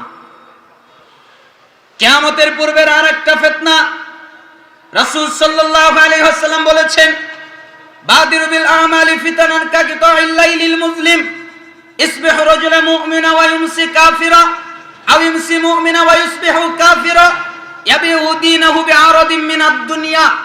রাসূল সাল্লাল্লাহু আলাইহি ওয়াসাল্লাম বলেন, শুনে রাখো, অন্ধকার রাতের মতো, অন্ধকার রাতে যেরকম টুকরা টুকরা নাজিল হয়, দেখা যায় না কি যেন নাজিল হচ্ছে, ঠিক অন্ধকার রাতের মতো যেরকম অন্ধকার নাজিল হয়, ঠিক তোমাদের মধ্যে ফিতনা নাজিল হবে। তোমরা তা দেখতে পারবে না। কেন? তা অন্ধকার থাকবে, কালো থাকবে, তিমির রাতের সদৃশ্য কালো কুচকুচে থাকবে। তোমরা কিছু বুঝতে পারবে না, তোমরা কিছু দেখতে পারবে না। কেন? ওই সময় অবস্থা এমন হবে, একটা লোক সকালে থাকবে মুমিন, সন্ধ্যায় হয়ে যাবে কাফের, সন্ধ্যায় থাকবে মুমিন, সকালে হয়ে যাবে কাফের, সকালে থাকবে মুমিন, সন্ধ্যায় হয়ে যাবে কাফের, সন্ধ্যায় থাকবে মুমিন, সকালে হয়ে যাবে কাফের। কেন? সে সামান্য একটু দুনিয়ার বিনিময়ে দিনকে বিক্রি করে দেবে, দুনিয়ার কাছে দিনকে বিক্রি করে দেবে। আমাদের সমাজের লোকেরা, মুসলমানেরা সুদের সামনে মাথা নত করে, মুসলমানেরা ঘুষের সামনে মাথা নত করে, মুসলমানেরা মিথ্যার সামনে মাথা নত করে, মুসলমানেরা কুসংস্কারের সামনে মাথা নত করে, মুসলমানেরা আরো কত কিছুর সামনে মাথা নত করে। ওই মুসলমানেরা নাকি আল্লাহর জন্য জীবন দিতে চায়। আপনারা আল্লাহর জন্য জীবন দিতে পারবেন না? কয় আমরা আল্লাহর জন্য জীবন দিতে পারবো। এজন্য আমি মাঝে মধ্যে জিজ্ঞেস করি, আচ্ছা আপনারা কি আল্লাহর জন্য জীবন দিতে পারবেন? তাই হ্যাঁ, আমরা আল্লাহর জন্য জীবন দিতে পারি। তখন আমি বলি, ঠিক আছে, আপনি আল্লাহর জন্য জীবন দিতে পারেন ঠিকই, কিন্তু দাড়িটা রাখতে পারেন না, তাই না? কয় ওটা আমার কাজ না। আমি আল্লাহর জন্য জীবন দিতে পারি, আমি দাড়ি কাটবো, আমি আল্লাহর জন্য জীবন দিতে পারি, আমি সুদ ছাড়তে পারবো না, আমি ঘুষ ছাড়তে পারবো না, আমি ব্যভিচার ছাড়তে পারবো না, আমি জেনা ছাড়তে পারবো না, আমি বেহায়াপনা ছাড়তে পারবো না, আমি বেপরদা ছাড়তে পারবো না, আমি আল্লাহর জন্য জীবন দিতে পারবো। এই জন্য সালাফ বলতেন, আল হুব্বু মাওজুদুন, ভালোবাসা পাওয়া যায়, ভালোবাসা আছে, ওয়াসিদকু ফীহি মাফকুদুন, কিন্তু ভালোবাসার মধ্যে সততা নাই, সত্যবাদিতা নাই, সবগুলো মিথ্যা ভালোবাসা। ভালোবাসা পাওয়া যায় কিন্তু সত্যবাদিতা পাওয়া যায় না। এরা আল্লাহর জন্য জীবন দিতে পারবে কিন্তু হারাম ছাড়তে পারবে না। সত্যিকারের কথা হলো এরা আল্লাহর জন্য জীবনও দিতে পারবে না। যারা হারাম ত্যাগ করতে পারে না, যারা দাড়ি কাটে বউয়ের কথায়, যারা মিথ্যা বলে, যারা গীবত করে বেড়ায়, যারা চগলখড়ি করে বেড়ায়, তারা যাই করুক না কেন আল্লাহর জন্য জীবন দিতে পারবে না, কখনোই সম্ভব নয়। এই জন্য কিয়ামতের পূর্বে একটা জরুরি ফিতনা হলো, মানুষ তার দিনকে বিক্রি করে দেবে, তার ঈমানকে বিক্রি করে দেবে। কিসের বিনিময়ে? দুনিয়ার বিনিময়ে। ও দুনিয়া নিবে আর বিনিময়ে ঈমান বিক্রি করে দেবে। এটা হলো কিয়ামতের পূর্বে আরেকটি ভয়ঙ্কর ফিতনা। কিয়ামতের পূর্বে আরেকটি ফিতনা ঘটবে। প্রকাশ্যে মানুষ মুনাফিকি করে বেড়াবে, মানুষ মুনাফিকি করবে প্রকাশ্যে। হুযায়ফা ইবনুল ইয়ামান রাদিয়াল্লাহু আনহু তিনি বলেন, ইন্নাল মুনাফিকিনা আলিয়াউমা শাররুম মিনহুম আলা আহদিন নবী সাল্লাল্লাহু আলাইহি ওয়াসাল্লাম। শোনো, আল্লাহর নবী সাল্লাল্লাহু আলাইহি সাল্লামের সময়ের মুনাফিকদের চাইতে এখনকার মুনাফিক আরো খারাপ, আরো জঘন্য, আরো বর্বর, আরো নিকৃষ্ট। আল্লাহর নবীর যুগের মুনাফিকরা যারা ছিল, তারা যত খারাপ ছিল, তারা যত জঘন্য ছিল, তারা যত নিকৃষ্ট ছিল, এখনকার মুনাফিক যারা, তারা আরো বেশি নিকৃষ্ট, তারা আরো বেশি খারাপ। কেন? কানু ইয়াউমা ইদিন ইউসিরুনা ওয়াল ইয়াউমা ইয়াজহারুন। কারণ তারা ওই সময় মুনাফিকি করত গোপনে, যেন মানুষ না দেখে। আর আজকের সময়ের মুনাফিকেরা, ওরা মুনাফিকি করে প্রকাশ্যে, যেন মানুষ মুনাফিকি দেখে। ঠিক না? তারা করত গোপনে, সাহাবীরা করত গোপন, সাহাবীদের সময়ের মুনাফিকরা করত গোপনে মুনাফিকি। তারা মুনাফিকিকে ঢেকে রাখতো, তারা গোপনে করত। কিন্তু আজকের যুগে মানুষ গোপনে করে না, আজকের যুগে মানুষ প্রকাশ্যে মুনাফিকি করে। বুখারীর 7113 নম্বর হাদিস এটা। তার মানে আমি আপনাকে বোঝাতে চাইলাম, কিয়ামতের পূর্বের যতগুলো ফিতনা পতিত হবে, তার মধ্যে এটাও একটা গুরুত্বপূর্ণ ফিতনা, যে প্রকাশ্যে মুনাফিকি চলবে, মানুষ মুনাফিকি করে বেড়াবে। মানুষ দেখলেই মনে হবে এটা টাটকা মুনাফিক, এটা মুনাফিক, ওটা মুনাফিক, মানুষকে দেখেই মনে হবে মুনাফিক। আরে রাসূল সাল্লাল্লাহু আলাইহি সাল্লামের সময়ে ছোট্ট একটা পাপকে সাহাবীরা মনে করতেন আমাদের মাথার উপরে কত বড় যেন একটা পাহাড় রয়েছে, কখন যেন পড়ে যায় আর আমাদের ক্ষতি হয়ে যায়। আর আমরা কত বড় বড় পাপ করি, কত বড় বড় অন্যায় করি, কত বড় বড় জুলুম করি, অথচ আমাদের কোনো ভয় নেই, আমাদের কোনো ডর নেই। ঠিক না? আল্লাহ সুবহানাহু ওয়া তাআলা আমাদেরকে কিয়ামতের পূর্বের ফিতনাগুলো বুঝার তৌফিক দান করুন। এই বিষয়ে আরো অনেক আলোচনা করা যায়। আমি নিয়ত করেছি আজকে আপনাদের সামনে কিয়ামতের পূর্বের ফিতনা এবং কিছু নসিহত করার ইচ্ছা পোষণ করেছি। আপনাদেরকে কিছু নসিহত করার ইচ্ছা আমার আছে। তার মধ্যে একটা জরুরি পর্যায়ের নসিহত আমি সবাইকে করি, এটা আমি জরুরি মনে করি। কেন আমি করি? একটা হাদিস আপনাকে অনুবাদ করে আমি আমার উল্লেখিত আবার বিষয়ের দিকে চলে যাব। হাদিসটা খুব আজীব একটা হাদিস। কেন আজীব হাদিস বলা হয়? কারণ এরকম হাদিস সচরাচর পাওয়া যায় না, এরকম হাদিস সচরাচর দেখা যায় না। কেন? কারণ মুহাম্মদ সাল্লাল্লাহু আলাইহি সাল্লাম প্রত্যেকটা হাদিসের মধ্যে সাহাবীদেরকে ইঙ্গিত করেছেন, সাহাবীরা জি তোমরা এই আমলটা করো, আমার উম্মতেরা তোমরা এই আমলটা করো। কিন্তু মুহাম্মদ সাল্লাল্লাহু আলাইহি ওয়াসাল্লাম এই হাদিসের মধ্যে কোনো সাহাবীকে ইঙ্গিত করেননি, কোনো উম্মতকে ইঙ্গিত করেননি। স্বয়ং জিবরাইল আমিন আল্লাহর নবীকে ইঙ্গিত করলেন। সাহল ইবনে সাদ তিনি বলেন, যা জিবরিল আলাইহিস সালাম ইলান নবী সাল্লাল্লাহু আলাইহি ওয়াসাল্লাম। একদিন জিবরাইল আমিন আল্লাহর নবীর কাছে আসলেন। এরপরে আল্লাহর নবীকে বললেন, আল্লাহর নবী জি আমি আপনাকে কিছু কথা বলবো, আমি আপনাকে কিছু ওসিয়ত করব, আমি আপনাকে কিছু নসিহত করব, আমি আপনাকে কিছু পালন করার কথা বলবো। আপনি কি ওসিয়তটা শুনবেন? আপনি কি নসিহতটা শুনবেন? আপনি কি তা পালন করবেন? মুহাম্মদ সাল্লাল্লাহু আলাইহি সাল্লাম বললেন, হ্যাঁ জিবরাইল আমিন, আপনি যা বলবেন আমি তা পালন করব, আপনি যা বলবেন আমি তা গ্রহণ করব, আপনি যা বলবেন আমি তা শুনবো। আপনি কি বলার প্রয়োজন আছে আমাকে বলেন। তখন জিবরাইল আমিন মুহাম্মদ সাল্লাল্লাহু আলাইহি সাল্লামকে বললেন, ইয়া মুহাম্মদ, হে মুহাম্মদ, ইসমা শিতা ফা ইন্নাকা মাইতুন। শুনেন, আপনি যতদিন খুশি জীবন যাপন করেন, কিন্তু মনে রাখেন আপনি মারা যাবেন। বলেন তো কি হবে? মারা যাবে। কে মারা যাবে? মুহাম্মদ সাল্লাল্লাহু আলাইহি সাল্লাম। আর আমাদের দেশের এক শ্রেণীর লোকের আকীদা হলো যে আল্লাহর নবী মরে নাই, তাই না? আকীদা কয় আল্লাহর নবী মরে নাই। আর এই হাদিসের মধ্যে বলা হচ্ছে, হে নবী আপনি মারা যাবেন। মুহাম্মদ সাল্লাল্লাহু আলাইহি ওয়াসাল্লাম যার থাকার অনুমতি ছিল পৃথিবীতে, তিনি পৃথিবীতে থাকতে পারেননি। অতএব কারো পক্ষে সম্ভব নয় পৃথিবীতে টিকে থাকা। যাকে অনুমতি দেওয়া হয়েছিল, আপনি ইচ্ছা করলে পৃথিবীতে থাকতে পারেন, আপনি ইচ্ছা করলে চলে যেতে পারেন, তবে আল্লাহ আপনার জন্য অপেক্ষা করছেন। মুহাম্মদ সাল্লাল্লাহু আলাইহি সাল্লাম বললেন, আমি আল্লাহর কাছে চলে যেতে রাজি আছি। আল্লাহর কাছে চলে গেলেন, মৃত্যুবরণ করলেন। সেই মুহাম্মদ সাল্লাল্লাহু আলাইহি সাল্লাম তিনি দুনিয়ায় থাকতে পারেননি, অতএব কারো পক্ষে দুনিয়ায় থাকা সম্ভব নয়। সবচেয়ে দামি কথা, সবচেয়ে বাস্তব কথা, সবচেয়ে সত্য কথা, আস্তিক বলেন, নাস্তিক বলেন, মুরতাদ বলেন, ইহুদি বলেন, খ্রিস্টান বলেন, গ্রিক বলেন, হিন্দু বলেন, অগ্নিপূজক বলেন, অথবা যত ধর্মের লোকেরা আছে, অথবা যত জাতির লোকেরা আছে, যত ধর্মের লোকেরা আছে, তারা যদি পৃথিবীর সবকিছুকে অস্বীকার করে, একটা জিনিসকে অস্বীকার করতে পারে না, সেটার নাম হলো মৃত্যু। তাই না? মৃত্যুকে কি কেউ অস্বীকার করতে পারে? কখনোই নয়। কারণ মৃত্যু হবেই। এই জন্য আপনার এত দাপট কিসের? আপনার এত ক্ষমতা কিসের? আপনার দাপটের কারণে আপনার চেয়ারে কেউ বসতে পারে না, আপনার ক্ষমতার কারণে আপনার ঘরে কেউ ঢুকতে পারে না, আপনার দাপটের কারণে আপনার শরীরের পোশাক কেউ ছুঁতে পারে না, আপনার আসবাবপত্র কেউ ছুঁতে পারে না, আপনারটা কেউ নিতে পারে না।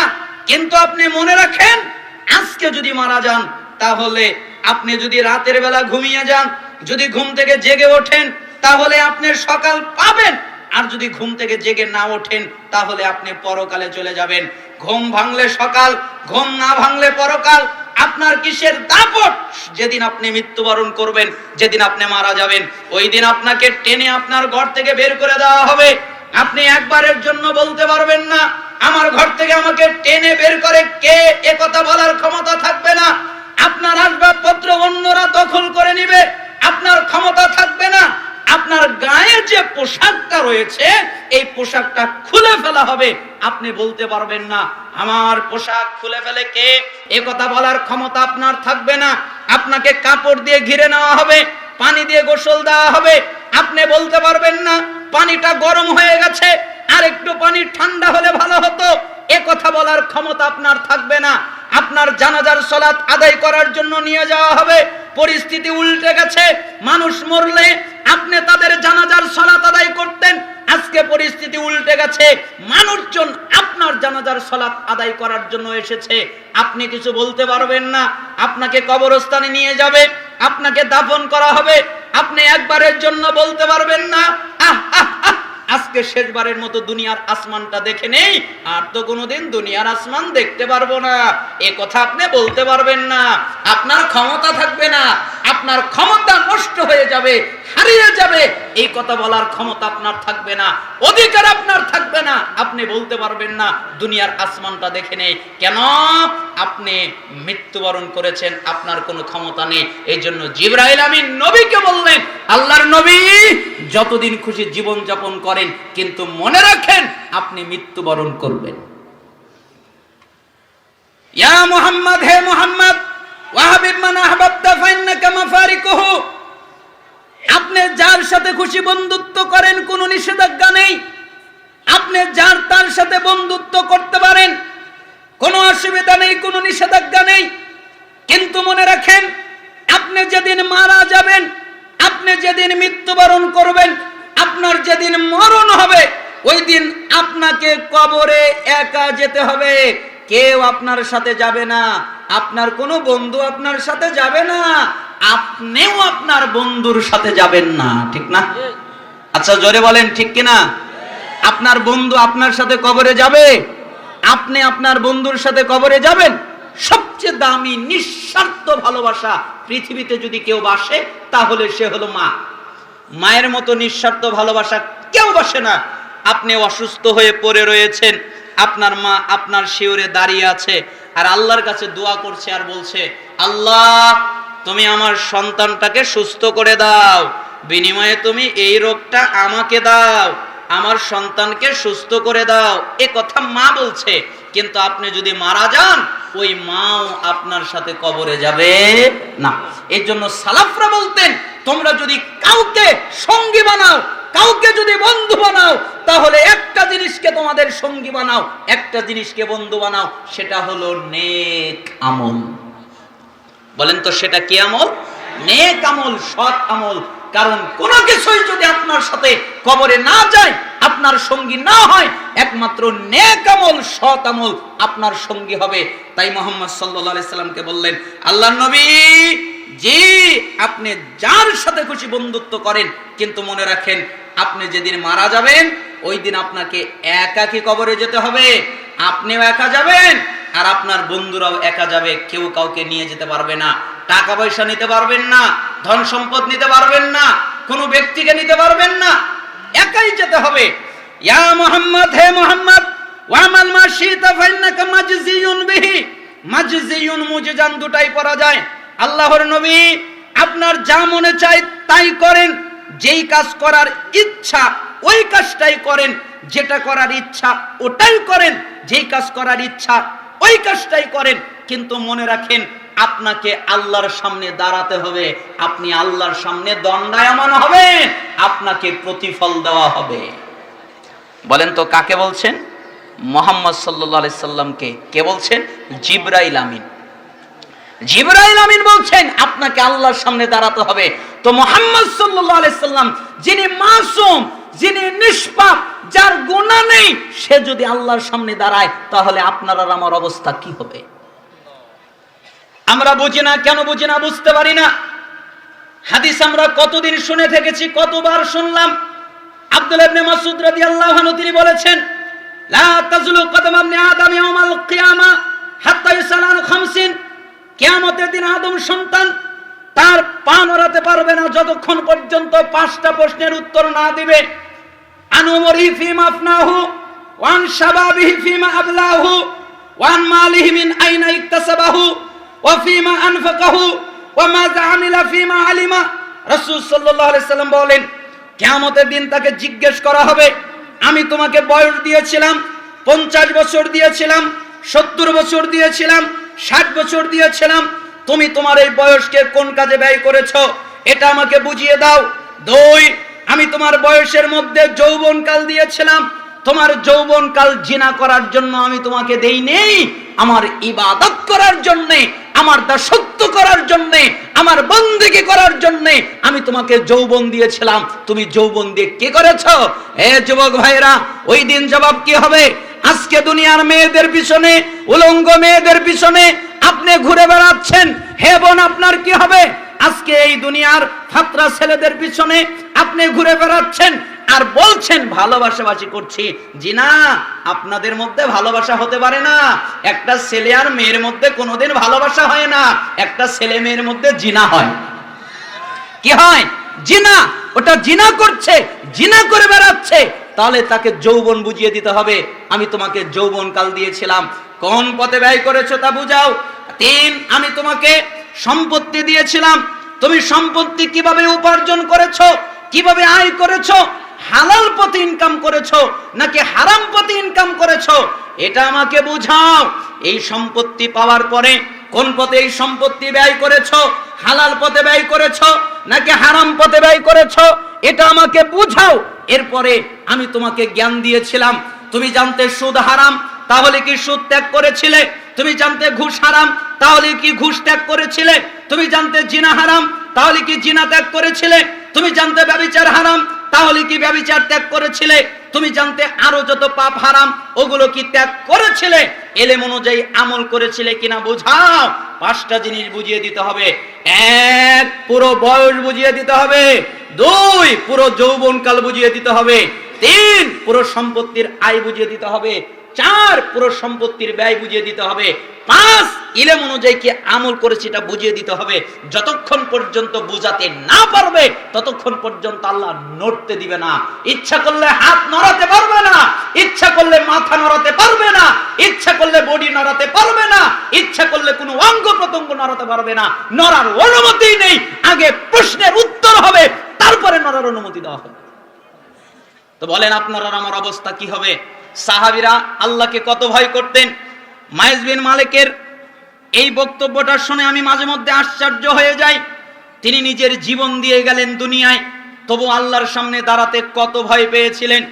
মাইজ বিন মালিক, আপনারা মিশকাতের বর্ণনাটা শুনেছেন, আমি মুসান্নাফ ইবনে আবি শাইবার বর্ণনাটা আপনাদের সামনে অনুবাদ করে শোনাচ্ছি। রাসূল সাল্লাল্লাহু আলাইহি সাল্লামের সাহাবী মাইজ বিন মালিক একদিন আল্লাহর নবীর কাছে আসলেন। এরপরে বললেন, আল্লাহর নবী, জি আপনি আমাকে পবিত্র করেন।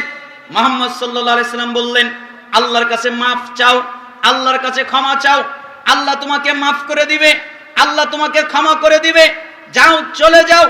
মাইজ বিন মালিক চলে গেলেন। কিছুক্ষণ পরে আবার ফিরে আসলেন।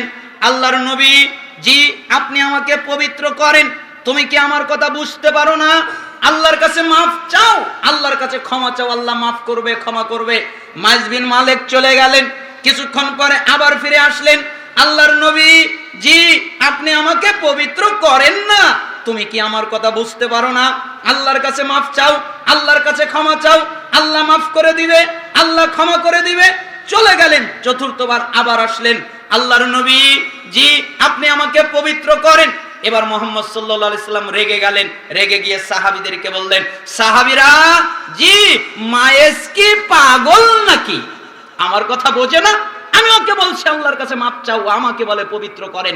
আমি ওকে বলছি আল্লাহ মাফ করে দিবে, আমাকে বলেন পবিত্র করেন। ও কি বোঝে না? ও কি পাগল নাকি? সাহাবীরা বললেন, আল্লাহর নবী ও পাগল নয়। ও বুঝেছি বুঝেছি, মায়ে যে মনে হয় মদ পান করেছে, এই জন্য বিবেকটা হারিয়ে গেছে, তাই আমার কথা বুঝতে পারতেছে না। আল্লাহর নবী সাল্লাল্লাহু আলাইহি সাল্লামের একজন সাহাবী উঠলেন, নাকটাকে মুখের সাথে লাগিয়ে দিয়ে বললেন, আল্লাহর নবী, জি মদ পান করে নাই, তাহলে মায়েজ মদও পান করে নাই, মায়েজ পাগলও না, তা আমার কথা বোঝে না কেন? আমি তো ওকে বললাম আল্লাহর কাছে মাফ চাও, ক্ষমা চাও, আল্লাহ মাফ করবে, ক্ষমা করবে। মাইজ বললেন, আল্লাহর নবী আপনি পবিত্র করেন। তখন রাসূল সাল্লাল্লাহু আলাইহি ওয়াসাল্লাম বললেন, আচ্ছা বলো কি করেছো?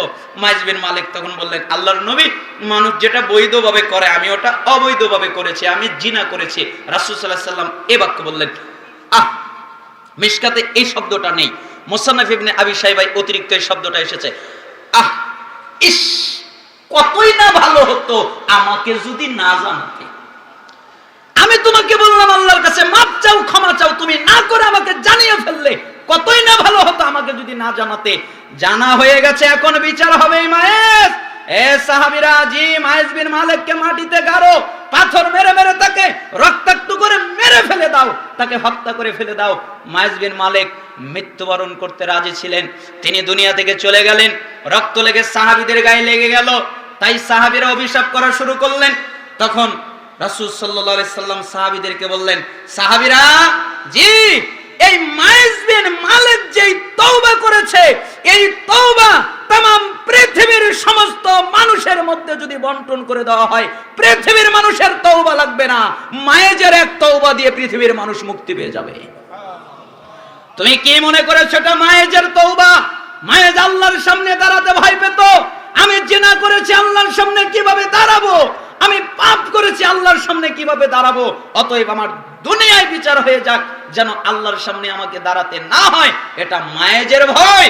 অতএব আমি আপনাকে বোঝাতে চাচ্ছিলাম, আল্লাহর সামনে দাঁড়াতে ভয় পান, তাই জিবরাইল আমিন মুহাম্মদ সাল্লাল্লাহু আলাইহি সাল্লামকে বললেন, আল্লাহর নবী আপনি যা খুশি তাই করেন। আল্লাহর নবীর সাথে তো আর খারাপ বাক্য লাগাতে পারি না, তাই আমাদের দিকে টেনে নিয়ে এসে বলতে পারি, আব্দুল্লাহ ইচ্ছা করলে চুরি করো, ইচ্ছা করলে ডাকাতি করো, ইচ্ছা করলে সুদ খাও, ইচ্ছা করলে ঘুষ খাও, ইচ্ছা করলে জিনা করো, ইচ্ছা করলে ব্যভিচার করো, ইচ্ছা করলে মিথ্যা বলো, ইচ্ছা করলে গীবাত করো, আরো যত পাপ আছে সব করো, কিন্তু মনে রাখো একদিন তোমাকে আল্লাহর সামনে দাঁড়াতে হবে, অতএব সাবধান। আচ্ছা আপনারা কি মনে করেন দাঁড়াতে হবে না হবে না? আরো জোরে বলেন, দাঁড়াতে হবে না হবে না? যেহেতু দাঁড়াতে হবে, অতএব সাবধান। ঘুষের সাথে কোনো সম্পর্ক নেই, সুদের সাথে কোনো সম্পর্ক নেই, হারামের সাথে কোনো সম্পর্ক নেই, মিথ্যার সাথে কোনো সম্পর্ক নেই, গীবাতের সাথে কোনো সম্পর্ক নেই, আরেকজনের চরিত্র নষ্ট করার সাথে কোনো সম্পর্ক নেই, আরেকজনের মান সম্মানে আঘাত করার সাথে কোনো সম্পর্ক নেই, ঠিক না? আপনারা তো জানেন, মুসলিমের একটা হাদিস এসেছে, 2564 নম্বর হাদিস। এত চমৎকার হাদিস, আমি মাঝে মধ্যে পড়ি আর বলি, এত চমৎকার কথা মুহাম্মদ সাল্লাল্লাহু আলাইহি সাল্লাম উম্মতকে দিলেন, আর উম্মত এই হাদিস অনুযায়ী নিজেরা চলতে পারলো না। যেখানে আবু হুরায়রা রাদিয়াল্লাহু আনহু বললেন, মুসলমানদের একটা সৌন্দর্য তিনি বর্ণনা করছেন। রাসূল সাল্লাল্লাহু আলাইহি সাল্লাম বলেন, লা তাহাসাদু, তোমরা পরস্পরে হিংসা করো না, ওয়ালা তানাজাসু, একজনের মধ্যে গিয়ে আরেকজন দালালি করে দাম বাড়ায়া দিও না, ওয়ালা তাবাগাদু, তোমরা নিজেদের মধ্যে বিদ্বেষ রেখো না, ওয়ালা তাদাবারু, তোমরা কেউ কারো পিছনে নিও না, পিছু পিছু গিয়ে পিছনে নিয়ে তার দোষ খোঁজার চেষ্টা করো না। ওয়ালা ইয়াবি বাদুকুম আলা বাইবাত, তোমরা কারো কেনা বেচার সময় আগ বেড়ে কোনো কিছু কিনতে যাও না। কেন? তোমার ভাই একটা জিনিস কিনছে, তুমিও যদি ওই জিনিসটা কেনো তাহলে তোমার ভাই কষ্ট পেয়ে যাবে, তুমি এই কাজটা করো না। ওয়াকুনু ইবাদাল্লাহি ইখওয়ানা, তোমরা সবাই আল্লাহর বান্দা, ভাই ভাই হয়ে যাও। আল মুসলিম আখুল মুসলিম, মুসলমান মুসলমানের ভাই। লা ইয়াজলিমুহু, মুসলমান মুসলমানের উপরে জুলুম করতে পারে না। ওয়ালা ইয়াখযুলুহু, মুসলমান মুসলমানকে তুচ্ছ তাচ্ছিল্য করে সহায় সম্বলহীন ভাবে ছেড়ে দিতে পারে না। ওয়ালা ইয়াকযুবুহু, মুসলমান মুসলমানের সাথে মিথ্যা বলতে পারে না। ওয়ালা ইয়াহকিরুহু, মুসলমান মুসলমানকে তুচ্ছ তাচ্ছিল্য করতে পারে না। আত-তাকওয়া হাহুনা ওয়া ইউশিরু ইলা সাদরিহি সালাসা মাররাতিন। এরপর রাসূল সাল্লাল্লাহু আলাইহি ওয়াসাল্লাম বললেন, তাকওয়া এখানে, তাকওয়া এখানে, তাকওয়া এখানে। এই কথা বলার পরে তিনি বললেন, বিহাসবি ইমরিইম মিনাশ শাররি আইয়াহকিরা আখাহুল মুসলিম, কুল্লুল মুসলিম আলাল মুসলিমি হারাম দামুহু ওয়া মালুহু ওয়া ইরদুহু।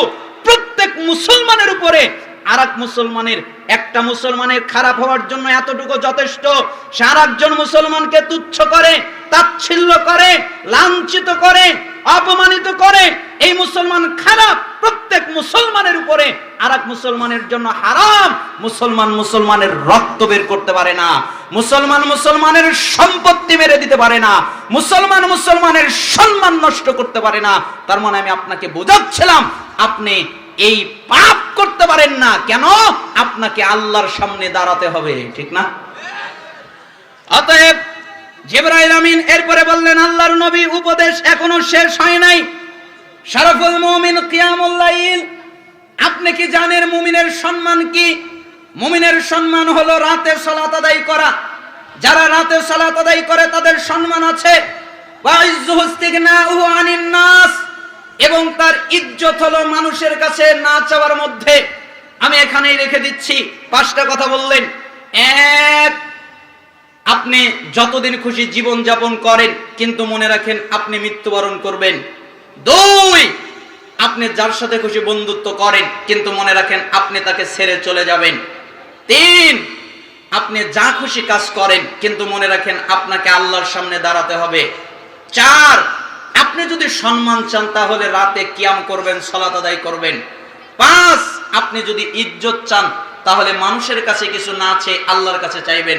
এই হাদিসটা শুআবুল ঈমান 10058 নম্বরে এসেছে, কানজুল উম্মালের 21388 নম্বরে এসেছে, মুস্তাদরেক হাকিমে 7921 নম্বরে এসেছে, সিলসিলা সহিহায়ের 831 নম্বরে এসেছে। ইমাম হাকিম রাহিমাহুল্লাহ এই হাদিসকে সহিহ বলেছেন, এবং ইমাম আলবানী রাহিমাহুল্লাহ তিনিও এই হাদিসকে সহিহ বলেছেন। যাই হোক, আমরা বলছিলাম কিয়ামতের পূর্বের ফিতনার উপরে আলোচনা করছিলাম, আমরা কিছু নসিহত করলাম। আল্লাহ সুবহানাহু ওয়া তাআলা আমাদেরকে এর উপরে যেগুলো সঠিক সত্য তার উপরে আমল করার তৌফিক দান করুন, এবং যা ভুল ভ্রান্তি হয়ে গেছে তা শয়তানের পক্ষ থেকে, তা থেকে আল্লাহ তাআলা আমাদেরকে হেফাজত করুন। আপনারা শাইখের আলোচনা মন ভরে শুনবেন। আল্লাহ সুবহানাহু ওয়া তাআলা আপনাদেরকে বারাকা দান করুন। ওয়া আখিরু দাওয়ানা আলহামদুলিল্লাহি রাব্বিল আলামিন। আসসালামু আলাইকুম ওয়া রাহমাতুল্লাহি ওয়া বারাকাতুহু।